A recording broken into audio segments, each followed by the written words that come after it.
எல்லாருக்கும் வணக்கம். Welcome to views Tamil சமையல். இன்றைக்கி வீஸ் தமிழ் சமையலில் சத்தான கம்பு கொழுக்கட்டை எப்படி செய்கிறதுன்னு பார்க்கலாம். வீடியோவை பார்க்குறதுக்கு முன்னாடி தமிழ் சமையலை சப்ஸ்கிரைப் பண்ணாதவங்க ப்ளீஸ் சப்ஸ்கிரைப் பண்ணிடுங்க. கூடவே பெல் ஐக்கானையும் கிளிக் பண்ணிடுங்க. கம்பு மாவு எடுத்து வச்சுருக்கேன். இப்போ கம்பு மாவை வறுத்துக்கலாம். ஃபஸ்ட்டு வறுக்கலாம். இப்போது அடுப்பில் வானலியை சுட வச்சுருக்கேன். அதில் சும்மா ரெண்டு சொட்டு நெய் விட்டுருக்கேன் ஒட்டாமல் இருக்கிறதுக்காக. அதில் இந்த 1 கப் கம்பு மாவை போட்டுக்கலாம். இது நல்ல வாசனை வர நம்ம அதை வறுக்கணும். ஒரு 2 நிமிஷம் ஆகும். அப்போ தான் நல்ல கலர் மாறிடாமல் சிம்லேயே வச்சு நல்ல வாசனை வர்ற வரைக்கும் நம்ம வறுத்துக்கலாம். இதை இப்போது 2 நிமிஷம் ஆச்சு. நல்லா வறுப்பட்டுருச்சு. மாவு நல்லா வாசனையாக இருக்குது. இப்போ இதை ஒரு மிக்சிங் பவுலுக்கு மாற்றிடலாம். இப்போது மாவு நல்லா ஆறிடுச்சு. இதை மாவை வந்து லேசாக தண்ணி தெளித்து பெசரி விட்டு ஒரு வேக்காடு கொடுத்து எடுக்கணும். ஏன்னா கம்பில் வந்து நேச்சுரலாகவே வந்து ஒரு சின்ன வாசனை இருக்கும். அந்த வாசனை இல்லாமல் இருக்கிறதுக்காக தான் நம்ம வறுக்கிறது. இப்போ திருப்பி ஒரு வேக்காடு கொடுக்குறது எல்லாமே. இப்போது இதை லேசாக கொஞ்சமாக தண்ணி தெளித்து கட்டி இல்லாமல் பெசரி நம்ம ஒரு வேக்காடு வேக வச்சு எடுத்துடலாம்.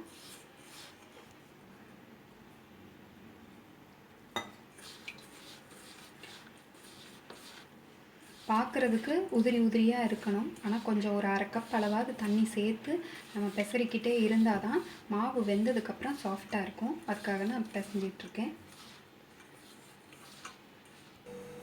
இப்போ நல்லா பெசரியாச்சு. மாவை பிடிச்சா இப்படி பிடிக்க முடிகிற அளவுக்கு நம்ம பெசரி வச்சுக்கணும்.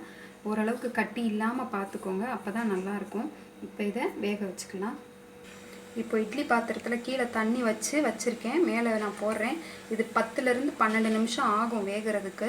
அதனால அதுக்கேற்ற மாதிரி பார்த்து கீழே அடியில் தண்ணி வச்சுக்கோங்க. வேகட்டும். 12 நிமிஷம் வெந்திருக்கு. மாவு நல்லா வெந்துருச்சு. இப்போ இதை எடுத்துக்கலாம். இப்போது 12 நிமிஷம் வேக வச்சு எடுத்த மாவு இருக்குது. ஏலக்காய் தூள், தேங்காய், வெல்லம் வந்து துருவனத்தெல் வெல்லம் வந்து நான் 3/4 கப் எடுத்திருக்கேன். இது நம்ம 1 கப் மாவுக்கு 1/2லேருந்து 3/4 கப் வர அவங்க எவ்வளோ உங்களுக்கு ஸ்வீட் தேவையோ அதுக்கேற்ற மாதிரி நீங்கள் போட்டுக்கலாம். இப்போது இந்த கொழுக்கட்டைக்கு இந்த துருவன வெல்லத்துக்கு பதில் ஒயிட் சுகர் போடணுன்னா கூட நீங்கள் சர்க்கரை சேர்க்கணுனாலும் சேர்த்துக்கலாம். இப்போது அதில் 3/4 கப் வெல்லம், 1/2 கப் தேங்காய்,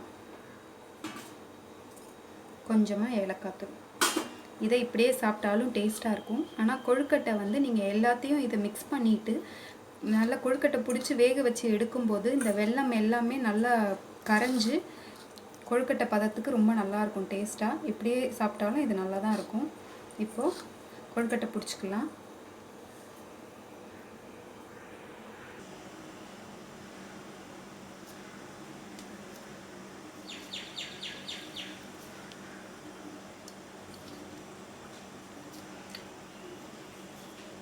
நல்லா டைட்டாக பிடிங்க. இந்த சூட்டில் வந்து வெல்லம் உருகி தானாகவே நல்லாவே பிடிக்க வரும் கொழுக்கட்டை. கொழுக்கட்டை ரெடி ஆகிடுச்சு. இப்போ இதை வேக வச்சுக்கலாம். தண்ணி கொதிச்சிருச்சு. இப்போ இந்த கொழுக்கட்டை வந்து ஒரு 4லேருந்து 5 நிமிஷம் வெந்தாலே போதும் உங்களுக்கு. இப்போ எடுத்து வச்சுக்கலாம்.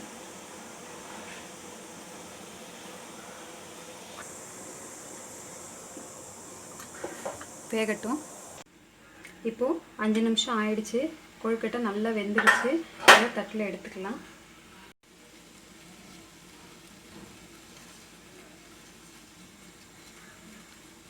கம்பு கொழுக்கட்டை சூப்பராக ரெடி ஆகிடுச்சு. செஞ்சு சாப்பிட்டு பார்த்துட்டு எப்படி இருந்துச்சுன்னு கமெண்ட் பண்ணுங்கள். ப்ளீஸ் தமிழ் சமையலுக்கு சப்ஸ்கிரைப் பண்ணுங்கள். தேங்க்யூ.